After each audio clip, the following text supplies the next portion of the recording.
بونجور، ازيكم عاملين ايه؟ وحشتوني كتير. برحب بالناس اللي بتتفرج علينا لأول مرة، نورتوني. اتمنى تشتركوا في القناة، والناس اللي اشتركت في القناة ميرسي جدا جدا ليكوا ونورتوني بجد. درس النهاردة هو سويت لأونيتي 6، باقي يونيتي 6 في ليفر كوكليكو فرنسي سي او 1، وهناخد فيرب فير مع بعض. النهاردة هنبتدي verb faire، وfaire يعني يعمل. je fais هناخده au présent. je fais، tu fais، il et elle fait، nous faisons، vous faites، ils et elles font. تعالوا نعيده تاني. je fais، tu fais، il et elle fait، nous faisons، vous faites، ils et elles font. ناخد بالنا من البلوريال، الناحية البلوريال علشان فيها تكات لازم تتحفظ. ناخد مع بعض أول exercice في grammaire، le masculin et le féminin.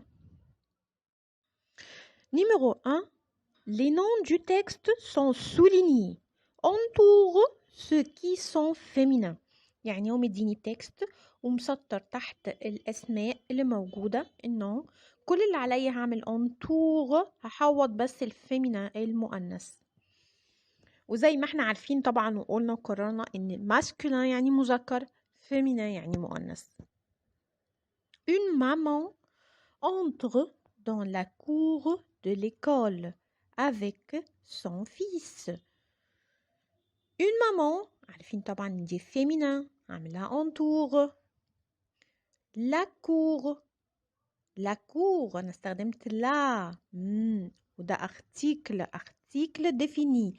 اللي ما شافش الفيديو بتاع الارتيكل défini indéfini يتفرج عليه علشان يفهم احنا ازاي بنحل، علشان يعرف يطلع الجزء الماسكولين والجزء الفيمينين ونعرفهم منين لو عندي article.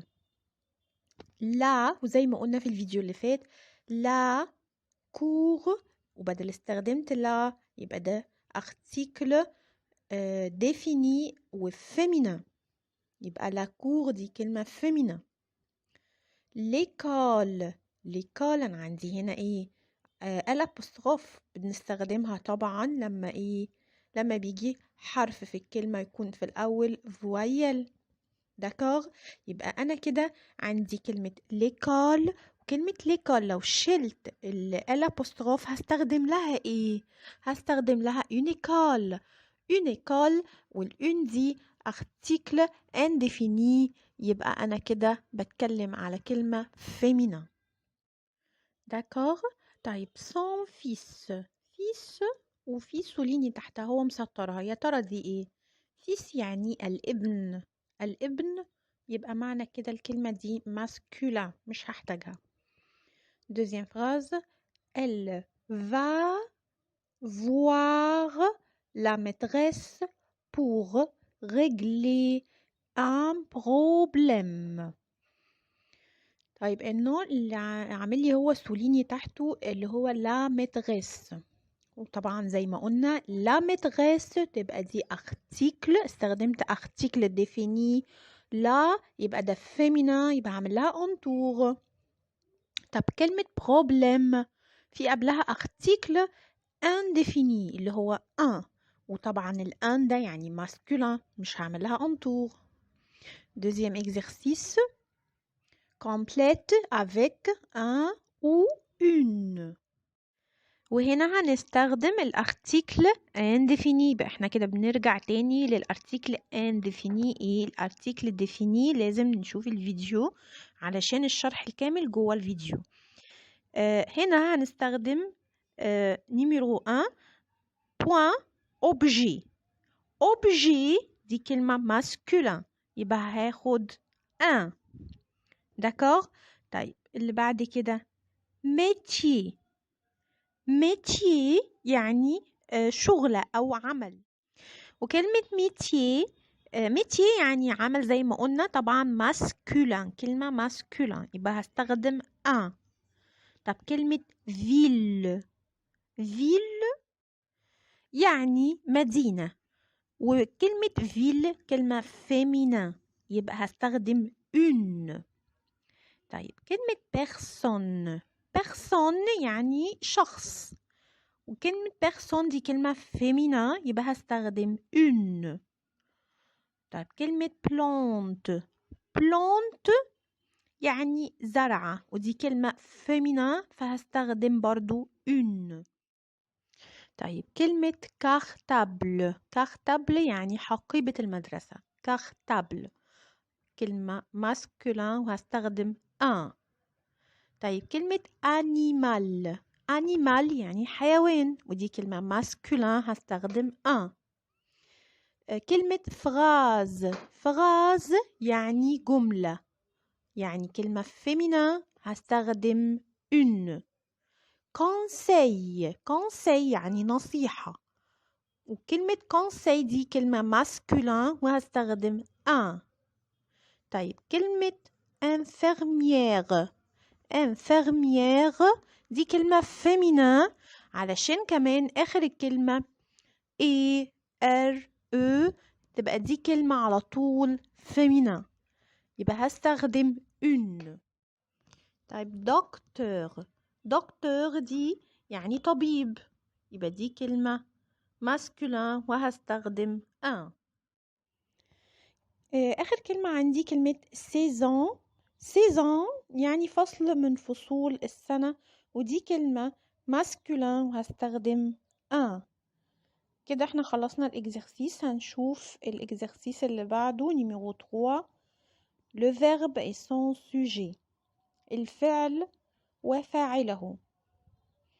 relie les sujets et les verbes، هوصل السوجي اللي هو الفاعل مع les verbes الأفعال اللي مكتوبة. les coureurs تحتها كلمة علي، تحتها كلمة le vent، تحتها كلمة les nuages. دول الفاعل اللي موجود عندي مطلوب مني ان انا هوصله بالجملة المناسبة بتاعته اللي اولها اكيد فعل. على الناحية التانية fait bouger les feuilles des arbres، مين اللي بيحرك؟ بوجي يعني بيحرك، les feuilles des arbres يعني اوراق الشجر. مين؟ très bien le vent، يبقى اول جملة هوصلها بكلمة le vent. طب الجملة اللي بعدها fond de l'ombre، fond de l'ombre يعني في ظل، في ظل موجود. الظل ده بيبقى موجود من ايه؟ les nuages، les nuages هي اللي بتعمل ظل، بتضلل علينا. طيب passe la ligne d'arrivée، passe la ligne d'arrivée معناها يعني وصل أو عدى خط النهاية. مين هو؟ très bien les coureurs المتسابقين. آخر جملة passe le ballon à un autre joueur، يعني بيمرر الكرة للاعب آخر. مين البيرسون اللي ينفع أقوله واختاره من هنا؟ علي. très bien. طيب exercice numéro 4 complète avec un sujet qui convient. طبعا كلنا عارفين يعني ايه sujet.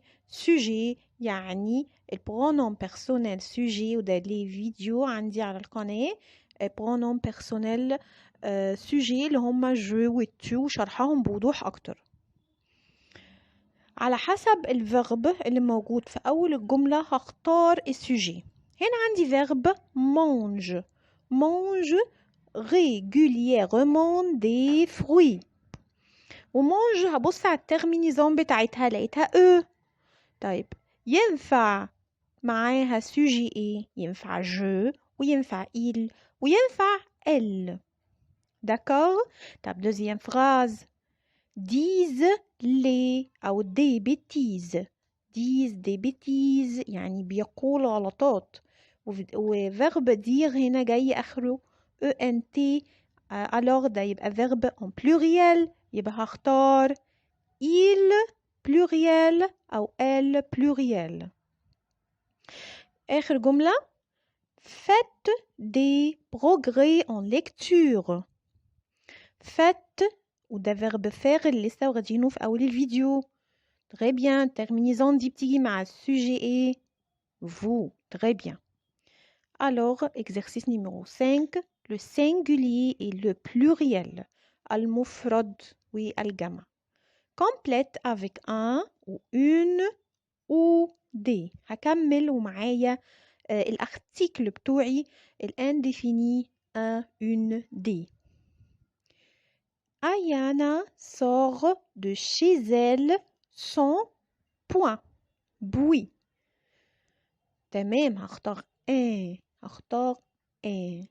طيب elle fait point petit saute.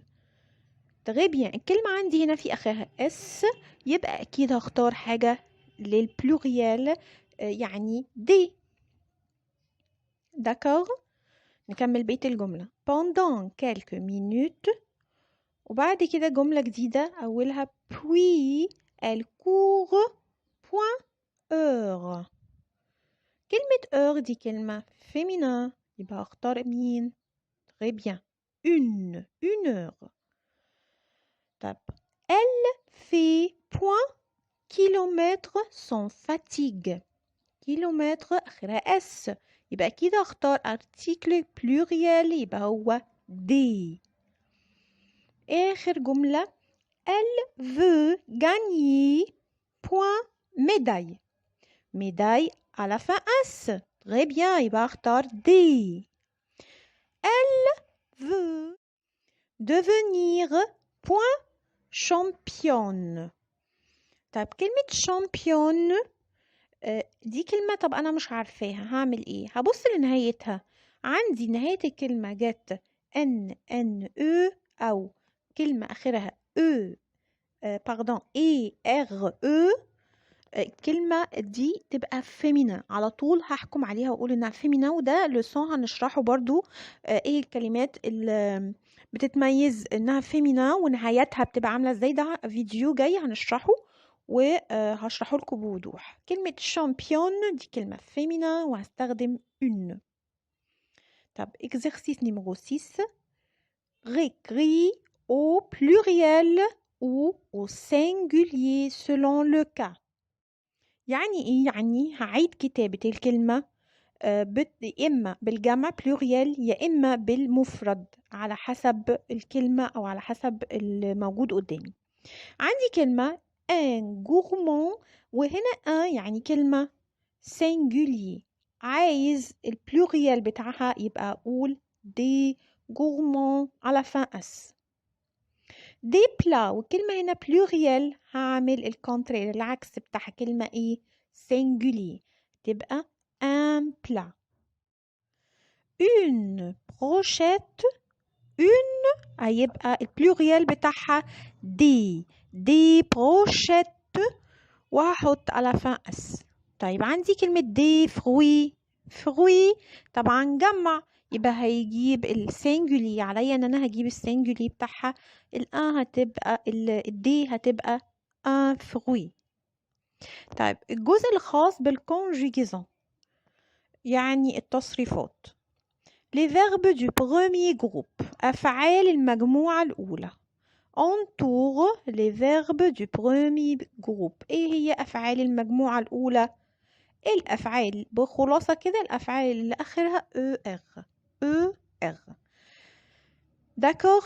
عندي مجموعة أفعال être manger à la fin ER، يبقى ده من ضمن المجموعة الأولى premier groupe. venir dire lever à la fin ER، يبقى ده هعمل له entour. crier à la fin ER، يبقى هعمل له entour. rendre porter à la fin ER، يبقى هعمل له entour. وكمان danser و porter. verbe avoir ده مش من ضمن البرومي جروب. deuxième question complète les verbes. هكمل الأفعال. طبعا هكمل يعني الترمينيزون بتاعت الفيرب على حسب السوجي اللي موجود. il pleut nous restons، وبدل جالي nous يبقى أكيد هستخدم ONS à la fin du verbe، في نهاية الverbe. à l'abri. La pluie tombe. La pluie tombe يبقى على fin E، لأن la pluie هنا مكان السوجي elle. D'accord? Pendant près d'une heure يعني قربت على ساعة. Deuxième phrase. Les enfants s'impatientent. وهنا les enfants ده pluriel، alors يبقى لازم احط الترمينيزون اللي خاصة بالبلوريال اللي هي ENT. Enfin les nuages s'éloignent، واللي nuages ده pluriel يبقى اكيد احط الترمينيزون pluriel يعني ENT. et le soleil brille، والle soleil جاية هنا مكان sujet il، يعني النهايات هتبقى زي ما بحط الفيرب مع الإل آخرها أو à la fin E. un nouveau dans le ciel. كده احنا خلصنا الإكزرسيس اللي خاص بالكونجيجزون وعرفنا ايه هي الفيربات برومي جروب اللي هم à la fin ER، النهايات بتاعتها ER، يبقى دول تبع البرومي جروب. داكور. طبعا الترمينيزون لازم تبقى خلاص محفوظة ان في فيربات البرومي جروب كلها نفس النهايات اللي محفوظة بتاعتها. الوغ دلوقتي الجزء بتاع الاورثوغراف. écris le son en. داكور. طب تعالوا نتعرف على premier exercice complète avec on, en ou om. داكور. premier أول كلمة monter. monter يبقى هستخدم on. طيب تاني verb tomber. tomber يبقى هستخدم om. bonjour. bonjour لما بقولها بنطق الأن، ما بنطقش الام، بنطق ان، يبقى bonjour هستخدم on. un crayon. un crayon نطقت الان يبقى on. طيب كلمة un nombre. un nombre وهنا نطقت om nom. nom nombre. طيب une montre. une montre اللي هي الساعة. montre يعني الساعة، وأنا نطقت الأن يبقى on. داكور. عرفنا الفرق، لما بنطق أن يبقى النهايات أو الكلمة هتاخد on. طب لما بنطق أم يبقى أنا نطقت الأم يبقى الكلمة هتاخد om. داكور. طب تعالوا نعمل الإكزرسيس اللي بعد كده. écris le son en. écris un mot comportant le son en avec les lettres demandées، بس بشرط يعني هكتب مو أو كلمة تكون فيها الأن مسموعة بس بشرط باستخدام الحروف اللي هو مديهاني دي، زي example AN. الAN بتتنطق أن. طب عايزة كلمة يكون فيها AN، كلمة ماما. très bien. طيب اللي بعد كده EN بتتنطق أن برضو. طب عايزة كلمة فيها EN تبقى enfant. très bien. طيب الكلمة اللي بعد كده أو اللتر اللي بعد كده AM. عايزة كلمة فيها AM يعني معنى كده إنها تتنطق والM هتبان في النطق، زي كلمة lampe. داكور. طيب عايزة اللتر اللي بعده EM، كلمة تكون فيها EM بتتنطق ton، زي كلمة ton. أنا هنا ما نطقتش الM ton. داكوغ. احنا كده شرحنا اللوسون او بقية الunité 6. يبقى ده الفيديو سويت unité 6 باقي unité 6. اتمنى يكون بقى بسيط واللوسون بقى سهل بالنسبة لكم. ميرسي للمشاهدة واشوفكم في فيديو جديد. باي باي.